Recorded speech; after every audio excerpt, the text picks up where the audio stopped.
xanımda göbəkdən yuxarıda hardasa bir barmağın girəcəyi qədər, bir 2 sm, 3 sm ölçüsündə bir yırtıq var. Ağ xətt yırtığıdır. Onu bugün ləğv eləyəcəyik. Yırtığın qapısı biraz böyük olduğundan içində də bağırsaq yerinə boğulma ehtimalı var. Ona görə qərar aldıq ki, bunu əməliyyatını biraz tezləşdirək. Baxmayaraq ki, evdə balaca uşağı var, amma təhlükəli olduğu üçün inşallah o da yırtığı ləğv eləyəcək bugün.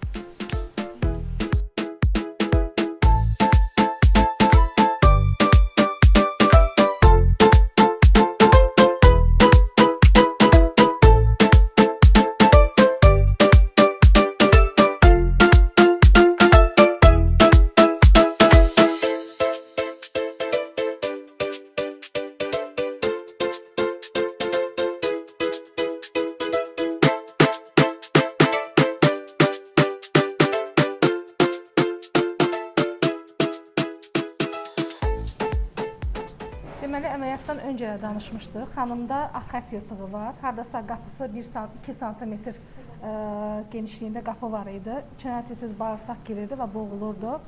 Biz qərarı aldıq ki, əməliyyat eləyək. Çünki boğulma ehtimalı var idi.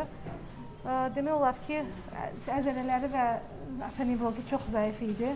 Bərpa elədik əzələ aponevrozunu. Setka qoyduq, Prolentor. Əməliyyatı bitirmişik. Artıq drenaj qoyub çıxırıq.